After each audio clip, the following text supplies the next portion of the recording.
प्रेम से बोलिए बृहस्पति देव की जय, महालक्ष्मी माता की जय। प्यारे भक्तों, आज गुरुवार के दिन श्रवण करें गुरुवार को सुनी जाने वाली गुरुवार की व्रत कथा। इन कथाओं के श्रवण से मनोवांछित फल की प्राप्ति होती है। कथा को पूरा सुनिएगा और दूसरे भक्तों के पास भी शेयर कीजिएगा। प्रेम से बोलिए विष्णु भगवान की जय, महालक्ष्मी माता की जय। आइए श्रवण करते हैं कथा। प्राचीन काल की बात है। किसी राज्य में एक बड़ा प्रतापी और दानी राजा राज्य करता था। वह हर गुरुवार को व्रत रखकर दीन दुखियों की मदद करके पुण्य प्राप्त करता था। परंतु ये बात उसकी रानी को अच्छी नहीं लगती थी। वह न तो व्रत करती थी और न ही दान पुण्य में विश्वास रखती थी। इतना ही नहीं, वह राजा को भी ऐसा करने से मना करती थी। एक समय की बात है। राजा शिकार खेलने के लिए वन में गए। घर पर रानी और दासी थी। उसी समय गुरु बृहस्पति देव साधु का रूप धारण कर राजा के दरवाजे पर भिक्षा मांगने आए। साधु ने जब रानी से भिक्षा मांगी तो वह कहने लगी, हे साधु महाराज, मैं इस दान और पुण्य से तंग आ गई हूँ। आप कोई ऐसा उपाय बताएं जिससे कि सारा धन नष्ट हो जाए और मैं आराम से रह सकूं। इतना सुनकर बृहस्पति देव ने कहा, हे देवी, तुम बड़ी विचित्र हो। संतान और धन से कोई दुखी होता है? अगर अधिक धन है तो उसे शुभ कार्यों में लगाओ, कुंवारी कन्याओं का विवाह कराओ, विद्यालय और बाग बगीचे का निर्माण कराओ, जिससे तुम्हारे दोनों लोग सुधरे। परंतु साधु की इन बातों से रानी को खुशी नहीं हुई। उसने कहा कि मुझे ऐसे धन की आवश्यकता नहीं है जिसे मैं दान दूं और जिसे संभालने में मेरा सारा समय नष्ट हो जाए। तब साधु ने कहा, अगर तुम्हारी ऐसी इच्छा है तो मैं जैसा तुम्हें बताता हूँ तुम वैसा ही करना। गुरुवार के दिन तुम घर को गोबर से लिपना, अपने बालों को पीली मिट्टी से धोना, राजा से हजामत बनाने को कहना, भोजन में मांस मदिरा का प्रयोग करना, कपड़े धोबी के यहाँ धुलने देना। इस प्रकार 7 बृहस्पतिवार करने से तुम्हारा समस्त धन नष्ट हो जाएगा।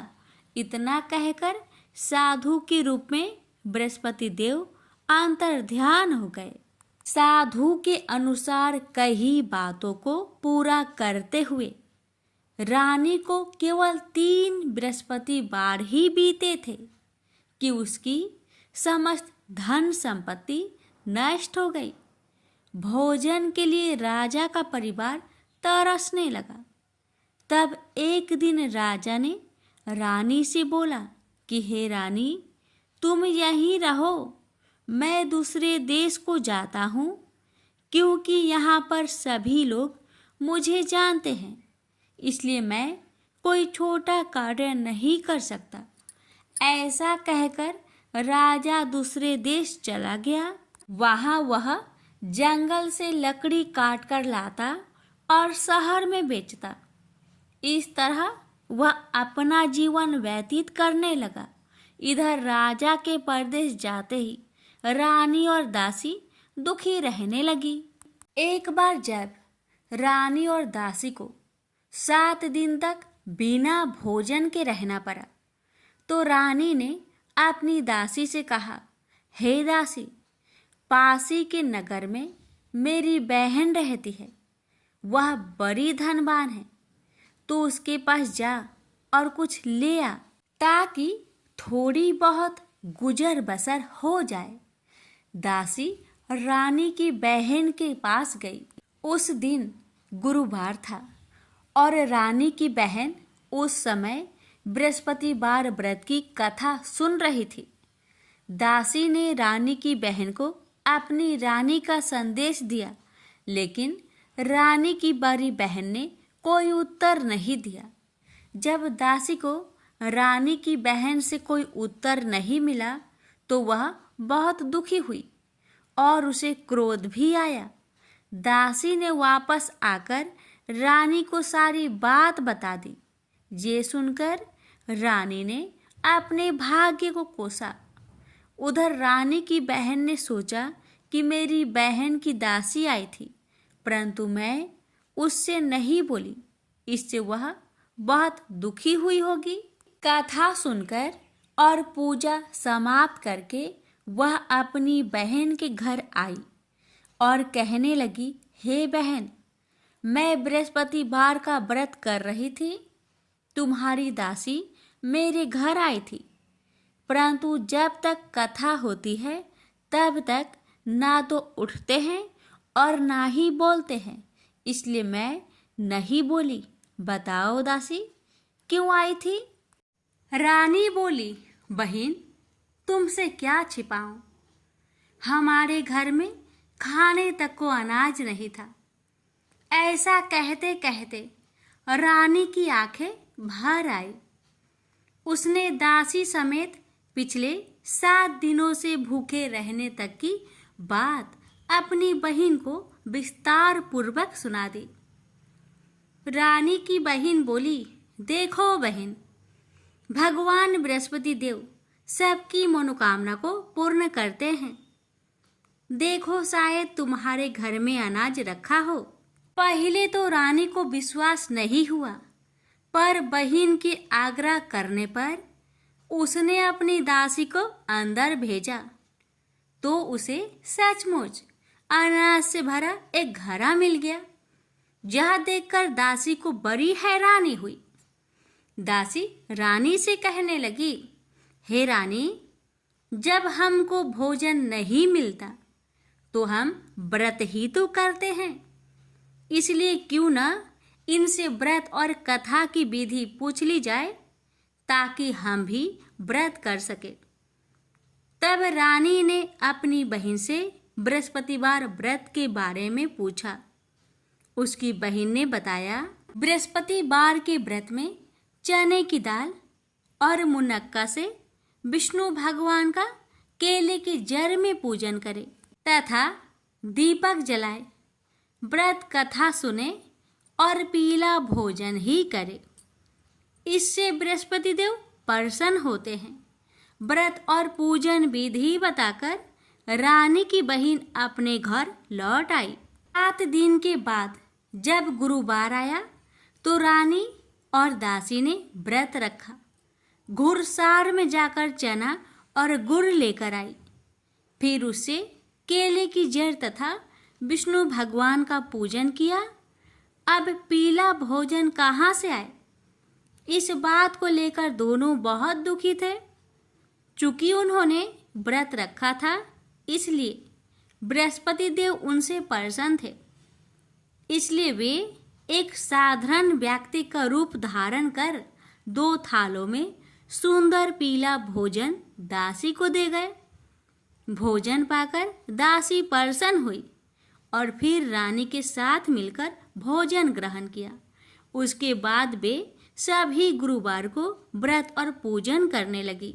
बृहस्पति भगवान की कृपा से उनके पास फिर से धन संपत्ति आ गई, परंतु रानी फिर से पहले की तरह आलस्य करने लगी।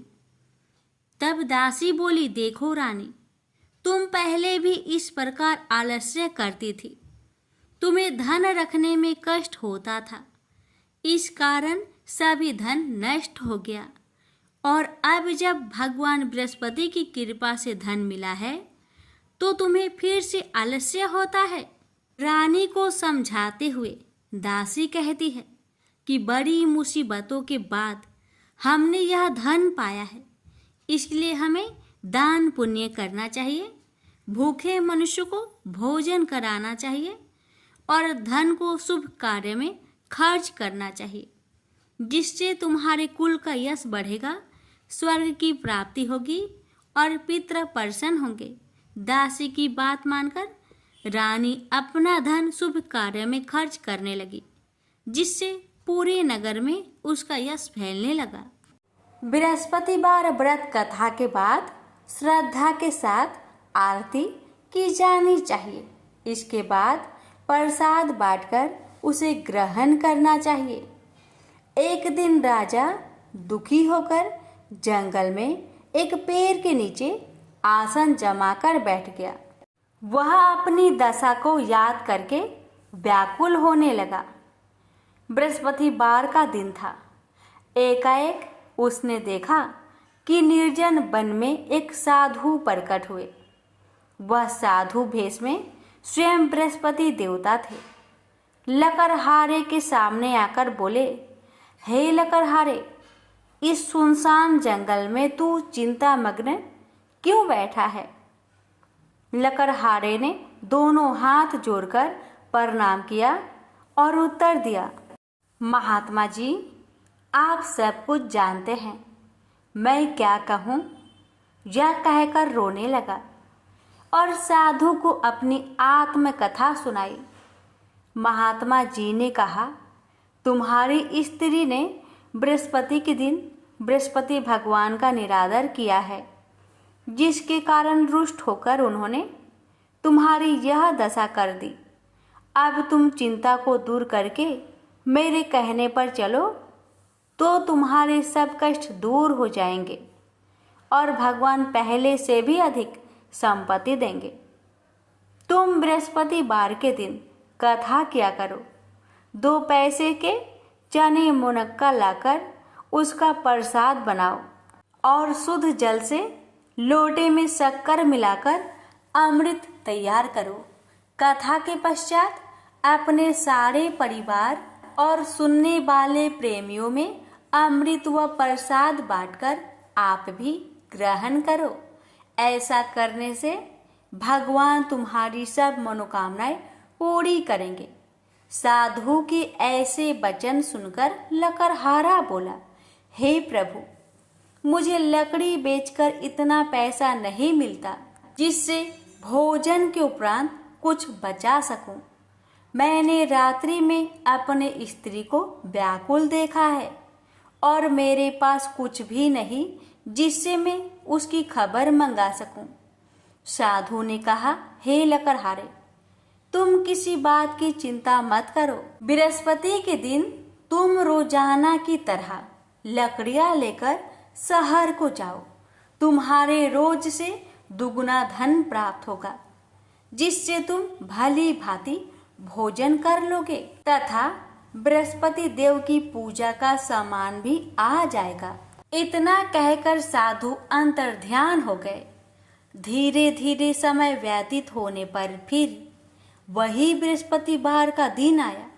लकड़हारा जंगल से लकड़ी काटकर किसी शहर में बेचने गया। उसे उस दिन और दिन से अधिक पैसा मिला। राजा ने चना गुड़ आदि लाकर गुरुवार का व्रत किया। उस दिन से उसके सभी कलेश दूर हुए। परंतु जब दोबारा गुरुवार का दिन आया तो बृहस्पतिवार का व्रत करना भूल गया। इस कारण बृहस्पति भगवान नाराज हो गए। उस दिन उस नगर के राजा ने विशाल यज्ञ का आयोजन किया तथा शहर में यह घोषणा करा दी कि कोई भी मनुष्य अपने घर में भोजन न बनावे, न आग जलावे। समस्त जनता मेरे यहाँ भोजन करने आवे। इस आज्ञा को जो न मानेगा उसे फांसी की सजा दी जाएगी। इस तरह की घोषणा संपूर्ण नगर में करवा दी गई। राजा की आज्ञा अनुसार शहर के सभी लोग भोजन करने गए, लेकिन लकड़हारा कुछ देर से पहुंचा, इसलिए राजा उसको अपने साथ घर लिवा ले गए और ले जाकर भोजन करा रहे थे तो रानी की दृष्टि उस खूंटी पर पड़ी जिस पर उसका हार लटका हुआ था। वह वहां पर दिखाई नहीं दिया। रानी ने निश्चय किया कि मेरा हार इस मनुष्य ने चुरा लिया है। उसी समय सिपाहियों को बुलवाकर उसको कारागार में डलवा दिया। जब लकड़हारा कारागार में पड़ गया और बहुत दुखी होकर विचार करने लगा कि ना जाने कौन से पूर्व जन्म के कर्म से मुझे यह दुख प्राप्त हुआ है, और उसी साधु को याद करने लगा जो कि जंगल में मिला था। उसी समय तत्काल बृहस्पति देव साधु के रूप में प्रकट हुए और उसकी दशा को देखकर कहने लगे, अरे मूर्ख, तूने बृहस्पति देव की कथा नहीं करी, इस कारण तुझे दुख प्राप्त हुआ है। अब चिंता मत कर, बृहस्पतिवार के दिन कारागार के दरवाजे पर 4 पैसे पड़े मिलेंगे, उनसे तू बृहस्पति देव की पूजा करना, तेरे सभी कष्ट दूर हो जाएंगे। बृहस्पति के दिन उसे 4 पैसे मिले। लकड़हारे ने कथा कही। उसे रात्रि को बृहस्पति देव ने उस नगर के राजा को सपन में कहा, हे राजा, तुमने जिस आदमी को कारागार में बंद किया है वह निर्दोष है, वह राजा है, उसे छोड़ देना। रानी का हार उसी खूंटी पर लटका है, अगर तू ऐसा नहीं करेगा तो मैं तेरे राज्य को नष्ट कर दूंगा। इस तरह रात्रि के सपनों को देखकर राजा प्रातः काल उठा और खूंटी पर हार देखकर लकड़हारे को बुलाकर क्षमा मांगी तथा लकड़हारे को योग सुंदर वस्त्र आभूषण देकर विदा कर दिया। बृहस्पति देव की आज्ञा अनुसार लकड़हारा अपने नगर को चल दिया। राजा जब अपने नगर के निकट पहुंचा तो उसे बड़ा आश्चर्य हुआ। नगर में पहले से अधिक बाग, तालाब, कुएं तथा बहुत सी धर्मशाला, मंदिर आदि बन गई है। राजा ने पूछा, यह किसका बाग और धर्मशाला है? तब नगर के सब लोग कहने लगे, यह सब रानी और बांदी की है। तो राजा को आश्चर्य हुआ और गुस्सा भी आया। जब रानी ने यह खबर सुनी कि राजा आ रहे हैं तो उन्होंने बांदी से कहा कि हे दासी, देख, राजा हमको कितनी बुरी हालत में छोड़ गए थे। हमारी ऐसी हालत देखकर वह लौट न जाए, इसलिए तू दरवाजे पर खड़ी हो जा। आज्ञा अनुसार दासी दरवाजे पर खड़ी हो गई। राजा आए तो उन्हें अपने साथ लिवा लाई। तब राजा ने क्रोध करके अपनी रानी से पूछा कि यह धन तुम्हें कैसे प्राप्त हुआ? तब उन्होंने कहा, हमें यह सब धन बृहस्पति देव के इस व्रत के प्रभाव से प्राप्त हुआ है। राजा ने निश्चय किया कि 7 रोज बाद तो सभी बृहस्पति देव का पूजन करते हैं, परंतु मैं प्रतिदिन दिन में 3 बार कहानी तथा रोज व्रत किया करूंगा। अब हर समय राजा ने दुपट्टे में चने की दाल बांधी रहती तथा दिन में 3 बार कहानी कहता। एक रोज राजा ने विचार किया कि चलो अपनी बहन के यहाँ हो आवे। इस तरह निश्चय कर राजा घोड़े पर सवार हो अपनी बहन के यहाँ को चलने लगा। मार्ग में उसने देखा कि कुछ आदमी एक मुर्दे को लिए जा रहे हैं। उन्हें रोककर राजा कहने लगा, अरे भाइयों, मेरी बृहस्पति देव की कथा सुन लो। वे बोले, लो, हमारा तो आदमी मर गया है, इसको अपनी कथा की परी है। परंतु कुछ आदमी बोले, अच्छा कहो, हम तुम्हारी कथा भी सुनेंगे। राजा ने दाल निकाली और जब कथा आधी हुई थी कि मुर्दा हिलने लग गया, और जब कथा समाप्त हो गई तो राम राम करके मनुष्य उठकर खड़ा हो गया। आगे मार्ग में उसे एक किसान खेत में हल चलाता मिला। राजा ने उसे देख और उससे बोले, अरे भैया, तुम मेरी बृहस्पतिवार की कथा सुन लो।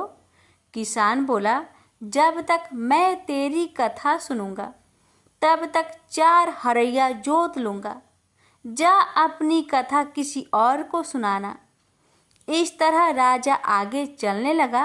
राजा के हटते ही बैल पछाड़ खाकर गिर गए तथा किसान के पेट में बड़ी जोर का दर्द होने लगा। उस समय उसकी माँ रोटी लेकर आई। उसने जब यह देखा तो अपने पुत्र से सब हाल पूछा और बेटे ने भी सभी हाल कह दिया। तो बुढ़िया दौड़ी दौड़ी उस घोड़ सवार के पास गई और उससे बोली कि मैं तेरी कथा सुनूंगी, तू अपनी कथा मेरे खेत पर चलकर ही कहना। राजा ने बुढ़िया के खेत पर जाकर कथा कही। इसके सुनते ही वह बैल उठ खड़ा हुई तथा किसान के पेट का दर्द भी बंद हो गया। राजा अपनी बहन के घर पहुंचा। बहन ने भाई की खूब मेहमानी की। दूसरे रोज प्रातःकाल राजा जागा तो वह देखने लगा कि सब लोग भोजन कर रहे हैं। राजा ने अपनी बहन से कहा, ऐसा कोई मनुष्य है जिसने भोजन नहीं किया हो? मेरी बृहस्पतिवार की कथा सुन ले। बहन बोली, हे भैया, यह देश ऐसा ही है कि पहले यहाँ लोग भोजन करते हैं, बाद में अन्य काम करते हैं। अगर कोई पड़ोस में हो तो देख आऊं। वह ऐसा कहकर देखने चली गई, परंतु उसे कोई ऐसा व्यक्ति नहीं मिला जिसने भोजन न किया हो। अतः वह एक कुम्हार के घर गई जिसका लड़का बीमार था।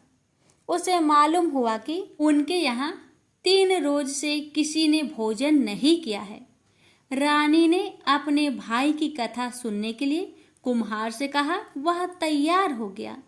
राजा ने जाकर बृहस्पतिवार की कथा कही, जिसको सुनकर उसका लड़का ठीक हो गया। अब तो राजा की प्रशंसा होने लगी। एक रोज राजा ने अपनी बहन से कहा कि हे बहन, हम अपने घर को जाएंगे, तुम भी तैयार हो जाओ। राजा की बहन ने अपनी सास से कहा। सास ने कहा, हाँ चली जा, परंतु अपने लड़कों को मत ले जाना, क्योंकि तेरे भाई के कोई औलाद नहीं है। बहन ने अपने भैया से कहा, हे भैया, मैं तो चलूंगी पर कोई बालक नहीं जाएगा। राजा बोला, जब कोई बालक नहीं चलेगा तब तुम ही क्या करोगी? बड़े दुखी मन से राजा अपने नगर को लौट आया।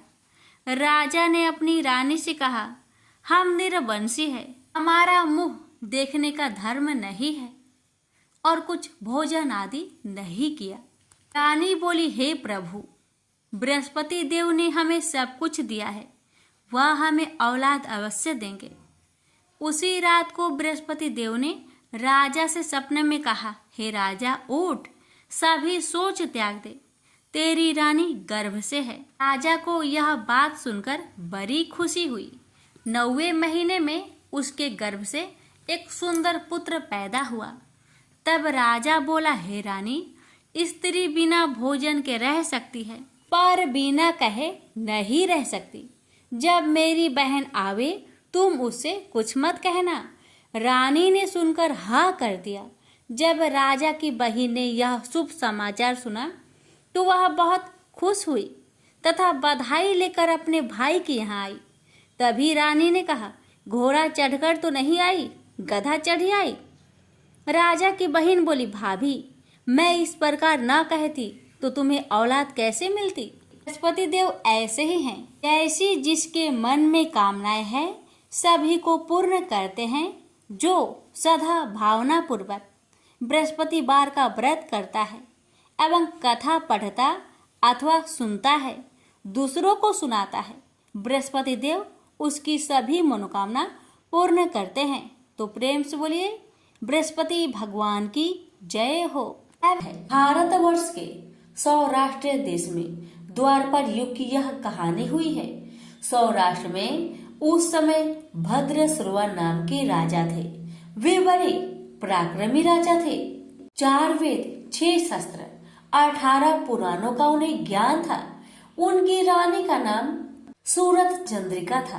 रानी देखने में सुंदर और सुलक्षणा थी तथा पतिव्रता थी। उन दोनों को 7 पुत्र तथा उसके बाद एक कन्या का वरदान मिला था। कन्या का नाम श्याम बाला था। एक बार महालक्ष्मी जी के मन में आया कि जाकर उस राजा के राजप्रसाद में रहे। इससे राजा को दुगनी धन दौलत की प्राप्ति होगी और वह इस धन दौलत से अपनी प्रजा को और सुख दे पाएगा। गरीब के घर अगर रहे और उसे धन दौलत प्राप्त हो तो वह स्वार्थी की तरह केवल अपने ऊपर ही खर्च करेगा। यह सोचकर श्री महालक्ष्मी जी ने बूढ़ी ब्राह्मण स्त्री का रूप धारण किया। हाथ में लाठी लिए लाठी के सहारे रानी के द्वार तक पहुंची। यद्यपि उन्होंने बूढ़ी औरत का रूप धारण किया था, पर उनके चेहरे पर देवी का तेज था। उन्हें देखते ही एक दासी सामने आई। उसने इनका नाम धाम काम धर्म पूछ डाला। वृद्ध ब्राह्मण का रूप धारित माता लक्ष्मी ने कहा, बालिके, मेरा नाम कमला है। मेरे पति का नाम भुवनेश है। हम द्वारिका में रहते हैं। तुम्हारी रानी पिछले जन्म में एक वैश्य की पत्नी थी। वह वैश्य गरीब था। दरिद्र के कारण हर रोज घर में झगड़े होते थे तथा उसका पति रोज उसे मारता था। इन बातों से तंग आकर वह घर छोड़कर चली गई तथा वन जंगल में खाली पेट भटकने लगी। उसकी इस दुर्दशा पर मुझे दया आई तो मैंने उसे सुख संपत्ति देने वाली श्री महालक्ष्मी की कथा सुनाई। मेरे कहने पर उसने श्री महालक्ष्मी का व्रत किया। श्री महालक्ष्मी प्रसन्न हुई, उसकी गरीबी दूर हुई, उसका घर संसार दौलत संपत्ति से भर गया। बाद में पति पत्नी दोनों परलोक सिधारे। लक्ष्मी व्रत करने के कारण वे लक्ष्मी लोक में रहे। उन्होंने जितने साल महालक्ष्मी का व्रत किया उतने 1000 साल उन्हें सुख भोग मिला। इस जन्म में उसका जन्म राजघराने में हुआ है, परंतु वह श्री महालक्ष्मी व्रत करना भूल गई है। उसे यह याद दिलाने में यहाँ आई हूँ। बुढ़िया की बातें सुनकर दासी ने उन्हें प्रणाम किया तथा श्री महालक्ष्मी व्रत किस तरह किया जाए इस बारे में पूछा। बुढ़िया रूप धारण किए हुए लक्ष्मी माता ने दासी को पूजा विधि तथा महिमा बताई। इसके बाद वह दासी माता को प्रणाम कर रानी को बताने अंदर चली गई। राज वैभव में रहते हुए रानी को अपने ऐश्वर्य का बहुत घमंड हुआ था। संपत्ति तथा अधिकार की वजह से वह उन्मत्त हो गई थी। दासी द्वारा बताई गई बुढ़िया की बातें सुनकर आग बबूला होकर राज द्वार पर आकर बुढ़िया रूपी श्री महालक्ष्मी पर बरस पड़ी। उसे यह मालूम नहीं था कि श्री महालक्ष्मी माता बुढ़िया का रूप धारण करके द्वार तक आई है, परंतु रानी का इस कदर रुख बर्ताव तथा अपना अनादर देखकर माता ने वहां ठहरना ठीक न समझा। वे वहां से चल पड़ी। राह में उन्हें राजकुमारी श्यामबाला मिली। उन्होंने श्यामबाला को सारी बात बताई। श्यामबाला अपने ओर से श्री महालक्ष्मी जी से क्षमा मांगी। माता को उस पर दया आई।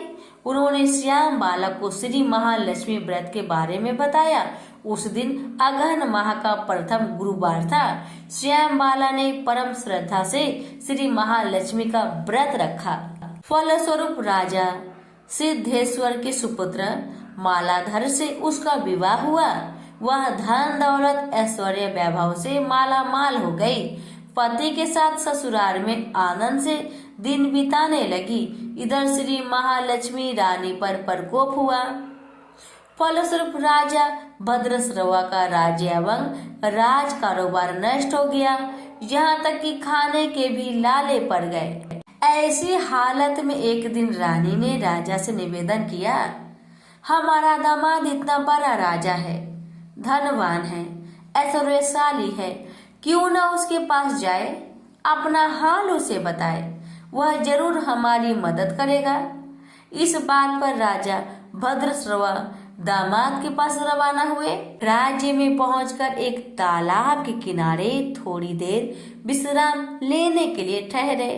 तालाब से पानी लेते आते जाते दासियों ने उन्हें देखा। उन्होंने विनम्रता से उनकी पूछताछ की। जब उन्हें यह मालूम हुआ कि वे रानी श्यामबाला के पिता हैं, तो दौड़ते हुए जाकर उन्होंने रानी को सारी बात बताई। रानी ने दासी के हाथ राज परिधान भेजकर बड़े ठाट से उनका स्वागत तथा आदर सत्कार किया, खान पान करवाया। जब वो लौटने लगे तो सोने की मोहर से भरा घड़ा दिया। राजा भद्रश्रवा जब वापस लौटे तो उन्हें देखकर रानी सूरज चंद्रिका खुश हुई। उन्होंने जब सोने की मोहरों से भरे घड़े का मुख खोला, पर हाय भगवान, घड़े में धान के बदले कोयले मिले। ये सब श्री महालक्ष्मी जी की प्रकोप से हुआ। इस प्रकार दुर्दशा में और कई दिन बीत गए। इस बार रानी स्वयं अपनी कन्या के पास गई। वह दिन अगहन माह का अंतिम गुरुवार था। श्याम बाला ने श्री महालक्ष्मी जी का व्रत किया, पूजा की, अपनी माता से भी व्रत करवाई। इसके बाद रानी अपने घर आई।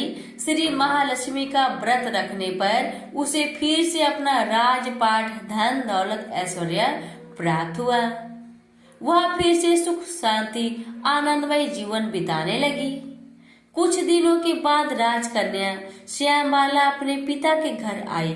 उसे अपने घर देखकर सूरज चंद्रिका को पुरानी बात याद आई, यही कि श्यामबाला ने अपने पिता को घड़ा भरकर कोयला दिया था और उसे कुछ भी नहीं दिया था। इसी कारण श्यामबाला को पिता के घर आने का उसका कोई आदर आतिथ्य नहीं हुआ, बल्कि अनादर हुआ। पर उसने इस बात का बुरा नहीं माना। अपने घर लौटते समय उसने पिता के घर से थोड़ा नमक ले लिया। अपने घर लौटने पर उसके पति ने पूछा, अपने मायके से क्या लाई हो? इस पर उसने जवाब दिया, वहाँ का सार लाई हूँ। पति ने पूछा, इसका मतलब क्या हुआ? श्यामबाला ने कहा, धोरा धीरज रखे, सब मालूम हो जाएगा। उस दिन श्यामबाला ने सारा भोजन नमक डाले बिना ही बनाया और पति को परोसा। पति ने खाना चखा, सारा खाना नमक बिना था, इसलिए स्वाद न आया। फिर श्यामबाला ने थाली में नमक डाला, इससे सारा भोजन स्वादिष्ट लगने लगा। अब श्यामबाला ने पति से कहा, यही है वह मायके से लाया हुआ सार। पति को उसकी बात सही लगी। फिर वह दोनों हंसी मजाक करते हुए भोजन करने लगे। कहा गया है कि इस तरह जो कोई श्रद्धा भाव से श्री महालक्ष्मी की पूजा करे, उसे माता की कृपा प्राप्त होती है, सुख संपत्ति शांति प्राप्त होती है, सभी मनोकामनाएं पूरी होती है। परंतु ये सब प्राप्त होने पर माता की पूजा को भूलना नहीं चाहिए। हर गुरुवार को व्रत पाठ अवश्य करना चाहिए। इस तरह श्री महालक्ष्मी की महिमा भक्तों की मनोकामना पूरी करती है। प्रेम से बोलिए महालक्ष्मी माता की जय।